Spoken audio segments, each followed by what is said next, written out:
What is up, world? It's Mike Newhart here. It is Thursday, and I am here with my commitment that I'm going to be here every Thursday. Whenever you make a commitment like that, you do not realize how fast a week can go before you're scared to death again. I kind of knew what I wanted to talk about this week, but still not being prepared. I mean, the week goes by so fast, it's ridiculous. Uh, but with that said, I also thought that today would be a little bit easier. I did it once last week. I'm basically a professional now, and I shouldn't be nervous, but that is not the case. I still feel like I'm going to poop my pants, but it's okay. So just bear with me. And I've even got some notes, like right here in front of me to read. But whenever you go live, the ability to read goes out the door. Like you're just so scared, you just shut down. So bear with me. But today we're going to discuss, what does success look like to you?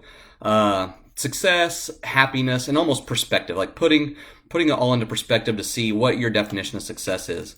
I've been in a personal development kind of field now for most of my life. I always knew, like reading self-help books, stuff like that. But success, I remember whenever I was younger, as I've evolved into a different person over the years, my definition of success has changed. I remember whenever I was young, I always thought that if I could have a job wearing a suit and tie, or at least a shirt and tie, with my own office and a business card, I'd be shit in tall cotton. I was, King Kong. But and that happened fairly quickly. At 21, I had a job where I was selling insurance, had my own office, business card, shirt and tie. I was it. But I realized shortly thereafter that I didn't feel any different. I felt the same. And so my definition of success right there wasn't what I anticipated.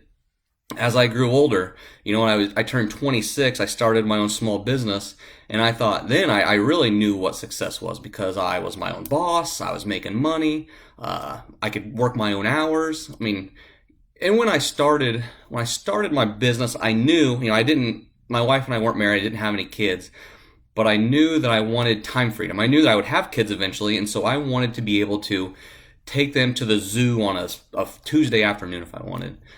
So that was my goal. And then it didn't take long before I realized, once I started making money, and my mindset, my perspective kind of shifted, and I enjoyed making a lot of money. So I found myself, my definition of success changed, and I was starting to chase money. It's one of those things where I was wanting to impress people that I didn't know, whether it be having a nice car, like wearing clothes that I did not necessarily care about. If anybody knows me really well, my definition of just being comfortable, like all of my t-shirts I buy are from Goodwill, and vintage t-shirts. Like I'll raid a Goodwill looking for shirts that are from the 80s and 90s. Like I like a vintage shirt. So, to get dressed up and wear like nice button-up shirts, like that wasn't me. So again, I realized that my definition of success at that point was trying to impress people that I really didn't even care about. And then, and that was whenever Jesse and I were married and I had some kids, but my whole perspective on life was changing. I was just wanting that for whatever reason, and I know why, because whenever I wore a shirt and tie and I would go somewhere, people would look at you differently than whenever I was working at owning my business. And I don't know, I wash houses and we do exterior cleaning, but there were times where I just looked like, a dirty rat off the street, and then people would look at you different, and they treat you different whenever I'm in a shirt and tie compared to dressing like this. But it was weird to me because I was like, I'm making 5 times as much money now dressing like this, but I don't look like this, and nothing added up. So I wanted to really, I was still searching for what success meant to me. And over the course of this last year, then my whole perspective and thought process of success, happiness has all come full circle. Now I realize that for me, with 3 small kids, and I realize, and talking to people in this realm, I get to talk to a lot of people, and they say, always be able to make sure and spend time with your kids. Spend time with your kids. And I'm like, over these past however many years, I've lost that perspective. where I was still chasing that dollar, not spending as much time with my kids, or feeling like I had to answer every text message or every phone call or every email that came in as soon as possible. Owning this business, my number one goal has always been customer service. So I thought to myself, like, if a phone call comes in at 6:30 when we're at dinner, I need to take this phone call and be prompt with every customer. Now,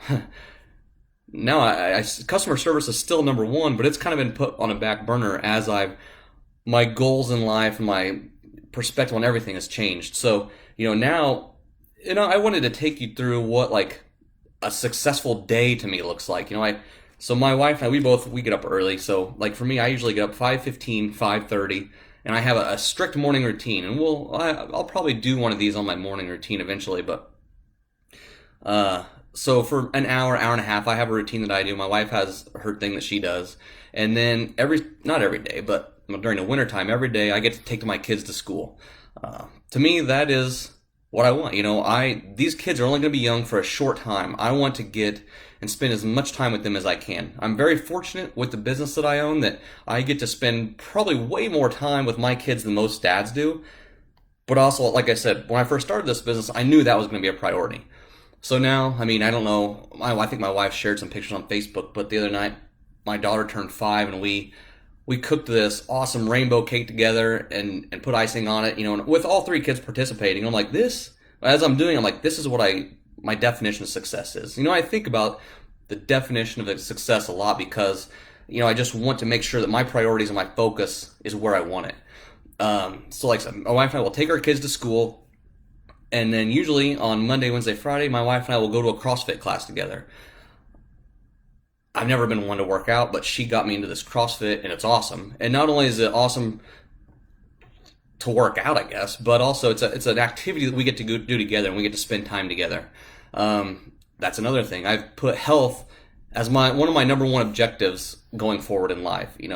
For me, it's my spirituality, my relationship with God, my family, my spouse, health, and then my business comes first or fourth, and then everything past that is my business. But so now I'm looking up here trying to read, and I still, after being on here for however many minutes, 7 minutes, I still am having problems reading. But so yeah, and not even quality time with my wife, but quality conversations. When I got off here last Thursday, I went into her office, and we had one of the most meaningful conversations I feel like that we've ever had. And it's, for me to open up to her and her to open up to me, it's been incredible. And, and one of us said, at this point in our lives with what we've went through, we know that, in our marriage, we can probably tackle anything now.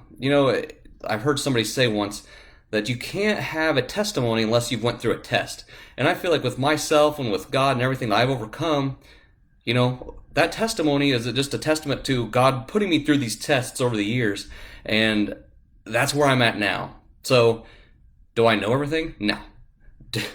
If anything, now it's more, I need to run faster towards God because I feel like the devil's nipping at my heels as fast as he can, wanting to get me off balance. I feel like once I almost leaned some of my success towards God or leaned on him and gave him full control, is whenever a light bulb went off on top of my head and the devil's like, I see you. Ooh, there's a light bulb right there. The devil's like, I see you there. And he's like coming after me harder. But no. But having the conversation with my wife, quality time with my wife, has been instrumental to, the growth of our marriage. And another thing, like I said, was putting business forth. One of the lower things in my life. Because I realized too that in my life, God has always provided me. What's that scripture? Philippians 4:19 or something like that, where it says, and my God will supply every need of yours according to his riches and glory. And that's always been the case for me. I've never had to want for anything. But also I felt like whenever I was chasing that money, I was that rat in a wheel trying to make money to afford things that I didn't necessarily care about. Things are not going to make me happy. So when I said at the beginning of this that success, perspective, and happiness would make a difference, like, being happy now is my number one goal, to be happy and to put the perspective in of my priorities, my faith, my family, my health, and now my business. Like, that's a recipe now for success for me. So it's taken a long time to do that, and I'm sure as I evolve into a different person, there's going to be a different phase coming about. But at this point, at 36 years old, I'm not going to be that rat chasing the wheel just for money for things that we don't care. I had last year is a funny story. Last year I had a 2017 F-150 that I mean, I would look outside and just drool at that thing because I loved it so much. But also, if anybody knows me very well, you know that I hate car payments. I hate debt. So I paid way too much money for this truck to not make me feel any better. I had a $500 truck payment. The insurance was, I don't even know what, a lot. And gas. I mean, with my business, I was doing a lot of sales. I mean, per month, I was spending like $1,000 a month on this truck. And then, ego. We'll get into the ego as well sometime, but I realized that this truck does not make me feel any better. This truck is not making me sell any more jobs, and it's costing me an arm and a leg. So I took it back to the dealership and I said, hey, what can I trade this in on? And they just pointed out in the parking lot and said, that car there will get good gas mileage. And to this day, I mean, this happened last year. I don't know what year this car is. I've got a Toyota Camry that's between 2000 and 2004. They wrote me a check, for the difference. So I got money back. So I have zero car payment. The gas mileage is ridiculous on that thing. And the awesome thing, point A to point B, I don't feel any different. I've impressed the same amount of people because nobody really cares. And now I have no car payment, which is awesome. So once I set my ego aside, I realize, it's all good.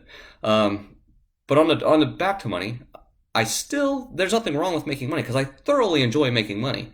This time of year for me, I get bored, so I sit around and I think of different ways to make money. We started a septic business a couple of years ago. We've got some more things in the process now, but there's nothing wrong with making money. I still thoroughly enjoy making money, but I'm not now trying to accumulate money just to feel and buy things that I don't care about. So that's my definition of success. Faith, family, health, then business. So hopefully somebody's got something from that. If not, tune in next Thursday because it'll be here before I know it and we'll have a different topic to talk about. So I appreciate it and everybody have a good day. See ya.